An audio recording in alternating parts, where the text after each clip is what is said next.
The cult of positive thinking is making you more depressed, and the science finally explains why. Here's the thing. Your therapist is going to tell you to reframe your anxiety, but your Instagram feed is going to tell you that good vibes only attract good things. Your productivity app is going to gamify your emotions like you are a high score waiting to be unlocked. And yet, with all this going on, you're still more depressed than ever. Not because you're broken. No. But because you have been sold a story that's fundamentally incompatible with how humans actually work.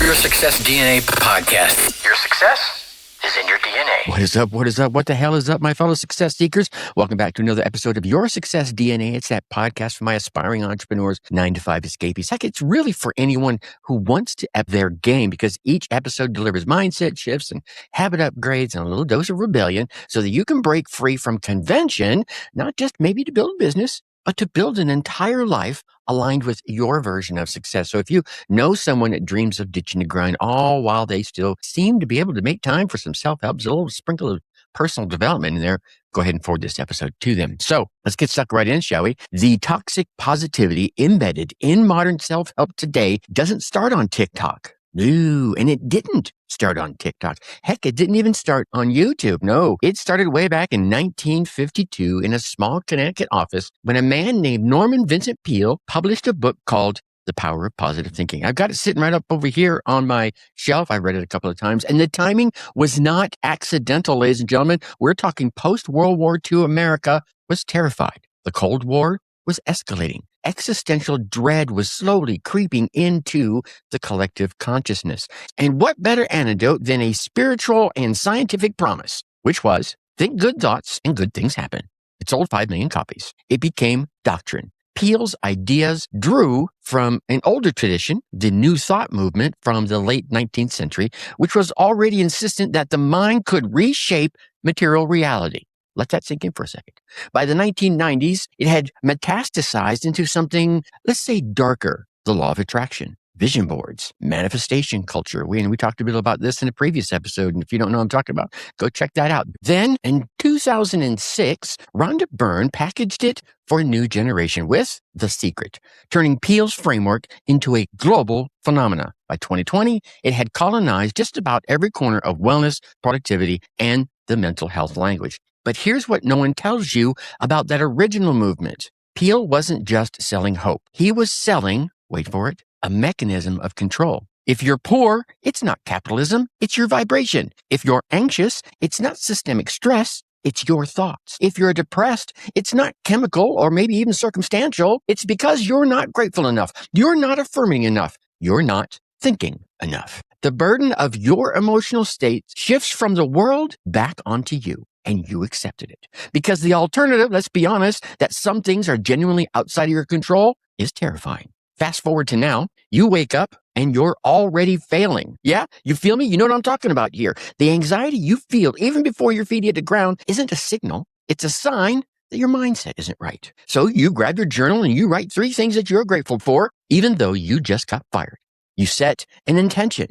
You choose positivity. You optimize your thoughts like they're a productivity hack. And for a moment, there's relief. You've done something. You've taken some action. You, my friend, are in control. But here's what actually happens in your brain when you suppress a genuine emotion in favor of some forced positive thought. Research on emotional suppression, including work cited by James Gross's emotional regulation framework at Stanford, has found that people who try to suppress negative emotions don't actually feel better. A widely referenced study from the University of Toronto confirmed that their emotional regulation systems become less responsive over time. You're literally training your nervous system not to trust your own signals. We talked about this in a previous episode too. You're teaching your brain that what it's trying to tell you, like, hey, there's something wrong here. Yeah, that's just invalid.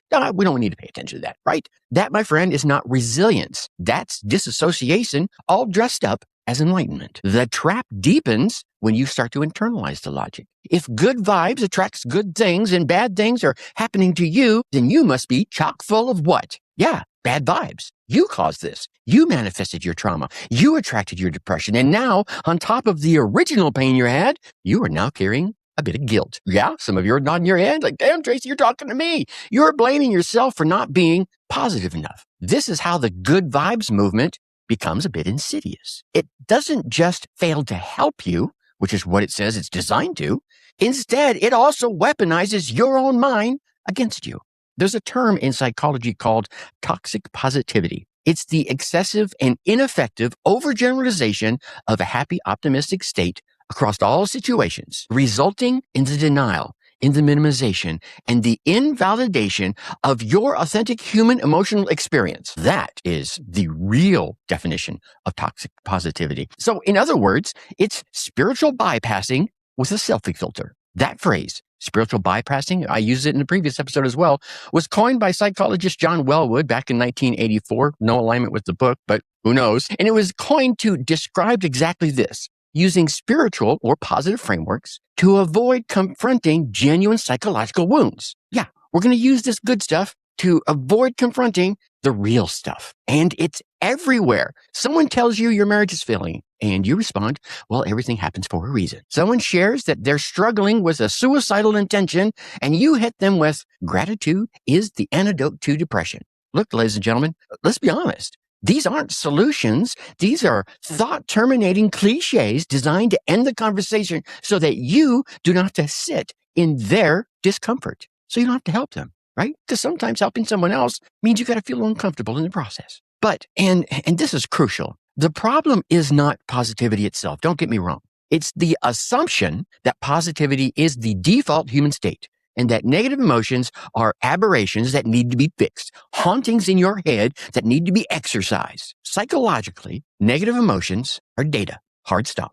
Fear is information about a threat. Sadness is information about a loss. Anger is information about a violation. Anxiety is information about some uncertainty. These emotions evolved because they kept us alive. They're not bugs in the system, right? You're not running around the matrix going, I got to kill these things. No, they're features in the system. The goal is not to think your way around them, through them, or past them. The goal is to feel them, understand them, and then decide what the hell you need to do. This is what the positive thinking movement, I think, got fundamentally wrong.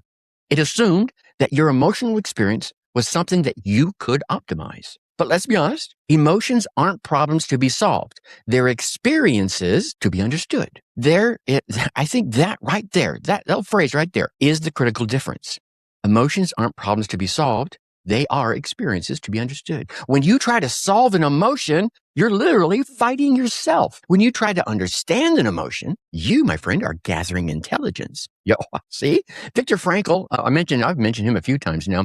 He's the Australian psychiatrist and Holocaust survivor who founded logotherapy. He understood this deeply. Frankl didn't preach positivity. He advocated for what he called traumatic optimism. And this is the ability to maintain meaning in the face of unavoidable suffering, rather than pretending that the suffering isn't real. That, my friends, is a fundamentally different proposition than just think better thoughts. You feel me? Of course it is. And that depression in some of the more recent generations has really skyrocketed. And I don't think it's because you or they are weaker. And it's not because they are thinking or you're thinking the wrong thoughts. 2023 data shows rates of major depressive disorder in Gen Z are 3.5 times higher than the boomers. And I'm a boomer. Clinical anxiety has tripled over that same period. And I don't think this is random. I think this is what happens when you're told simultaneously that anything is possible if you just manifest it, and you're responsible for your own mental health, even if that is a character flaw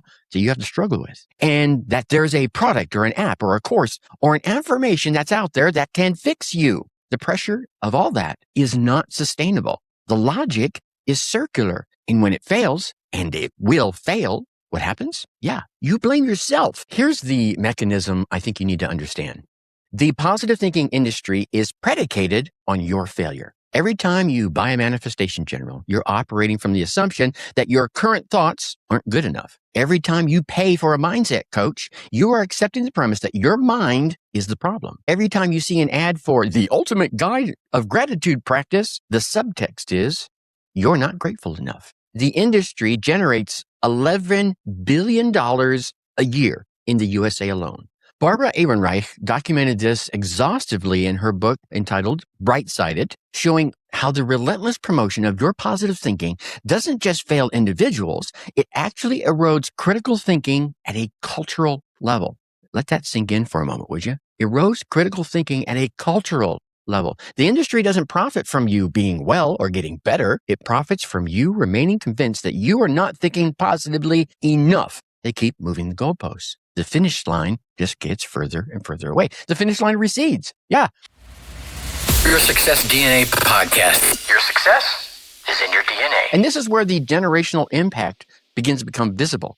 You younger folks were raised with participation trophies and you can be anything you want type of messaging, right? Yeah. Some of us boomers were like, participation trophies? What the hell? You didn't do anything. You just showed up. You were told that success is a mindset away and that your thoughts create your reality, that the only limit is your belief. But then you encountered the real world with structural equality and narrow opportunities and apparent climate catastrophe looming on the horizon and economic uncertainty. Your mindset didn't manifest financial instability. Your affirmations didn't stop a pandemic. Your vision board didn't fix supposed systemic racism, did it? No. And instead of the world being held accountable, you were. Yeah. See? So all that said, you must not have visualized hard enough, right? You must not have believed enough. You must not have been grateful enough. The blame, what has happened? Yeah, it began to migrate inward and then it calcified there.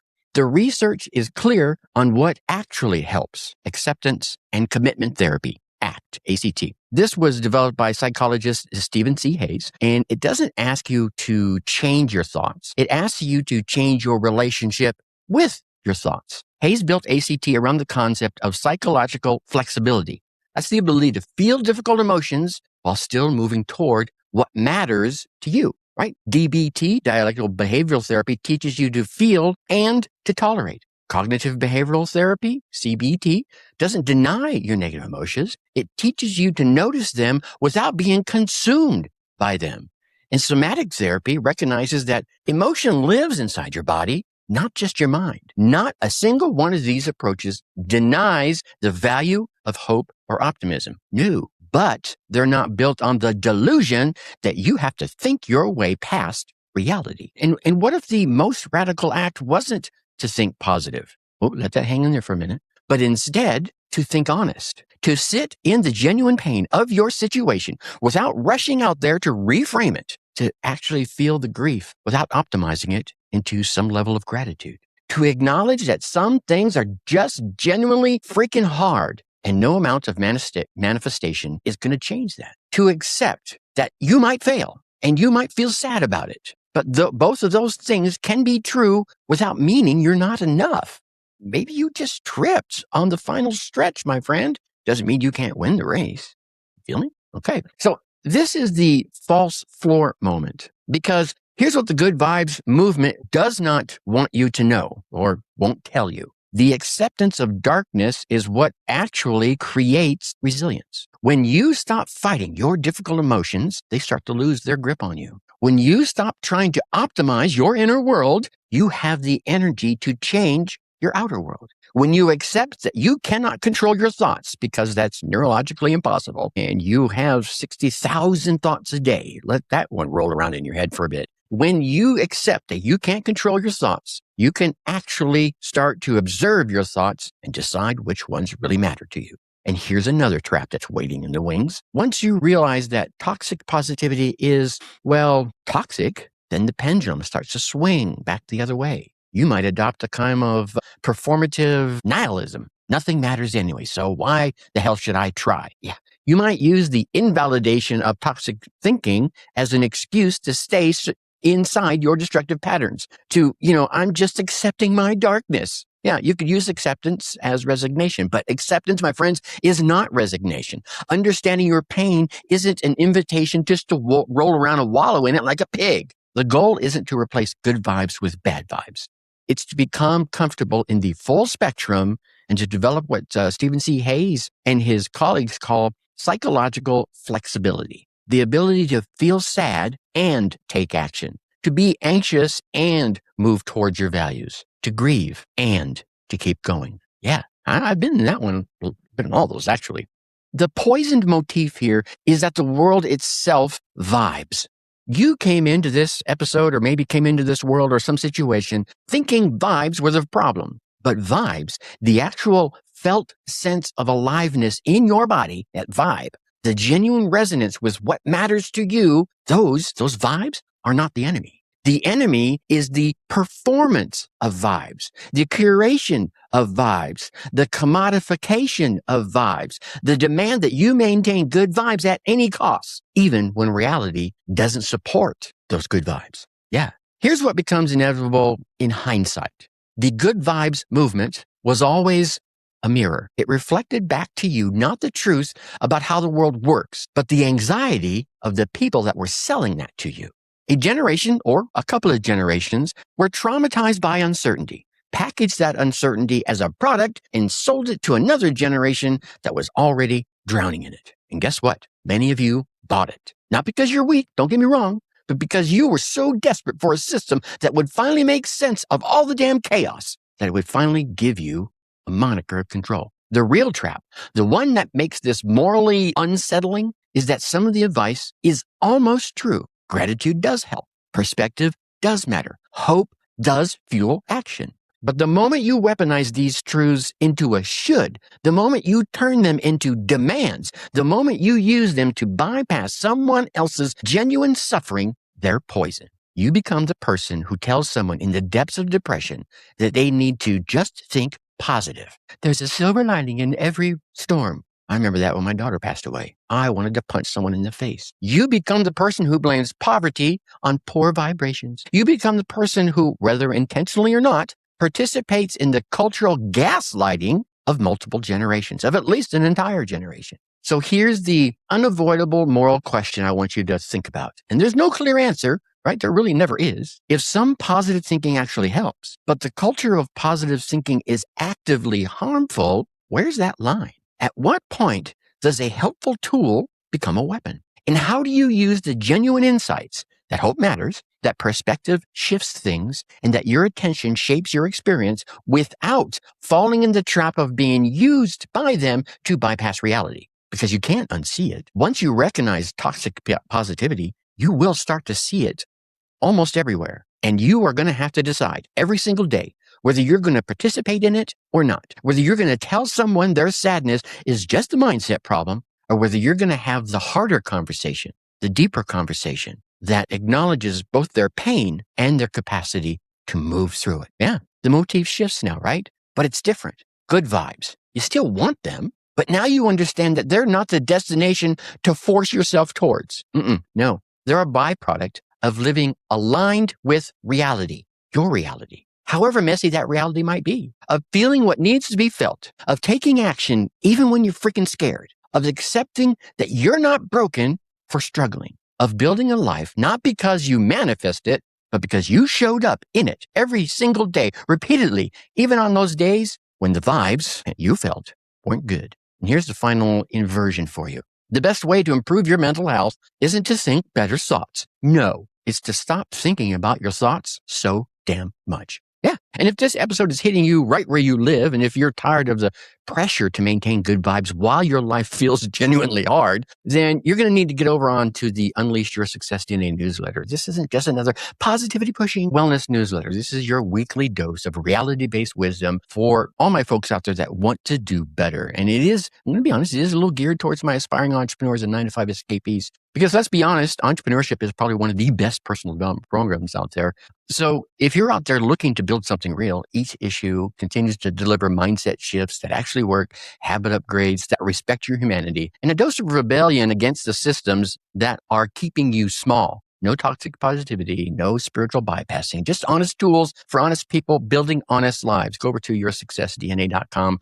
You'll see the newsletter over there on the right-hand side. Go ahead and get signed on. In the meantime, let's answer the question of why this matters beyond your individual mental health. Because we're all living through a cultural moment where I think entire generations, at least two of them, have been gaslit into believing their believed systemic problems are their personal failures. Yeah, go ahead and hit that rewind 15-second button right there and hear that again. You were told that if you just thought positively enough, you could manifest financial stability in an economy designed to extract wealth and push it upward. Yeah, this isn't about individual healing. Oh, no. This is about a collective awakening. When you stop blaming yourself for not being positive enough, you start seeing the systems that actually need to change. The bigger paradigm shift here is from individual optimization to collective liberation. Yeah. So all that said, here's your whispered wisdom for this week. Your emotions are data, not problems to be solved. The specific action I want you to take right after you're finished listening to this episode is this. The next time you feel a difficult emotion, instead of immediately rushing out to try to fix it or reframe it or deny it, sit with it for 60 seconds. Go ahead and use a timer on your phone, on your watch, whatever it may be. Set a timer. Breathe and ask this question. What is this feeling trying to teach me? The most radical act that you will ever do isn't to think positive. It will be to think honestly. And it's just you. Answer the question honestly. You don't have to tell me. Maybe I don't want to know. But if you want to, you can go out there to yoursuccessdna.com and drop a comment below this episode and tell me what you thought your emotion was to teach you. Listen, you don't need to fix your thoughts. You don't need to raise your vibration. You don't need to manifest yet another better mindset. You need to remember that you're a human. And you're a human having a human experience in a world that's genuinely challenging right now. I'm not going to pull any punches. It is. So stop performing positivity and start practicing authenticity. The world doesn't need your good vibes. No, I'm sorry. It needs your truth. It needs your courage. And it needs your willingness to feel deeply while acting boldly. So think successfully and take action. Thanks for listening to Your Success DNA podcast. Whether you're starting out or you're a seasoned entrepreneur, we have the tools and inspiration that you need to take your life to the next level. So stay tuned for more game-changing advice in our upcoming episodes. And hey, before you go, a quick reminder to check out our past episodes of Your Success DNA for more inspiring stories and practical advice. And if you've loved what you heard, leave us a review and share this podcast with your friends and colleagues. Let's all level up our lives together, shall we? Remember, your success is in your DNA.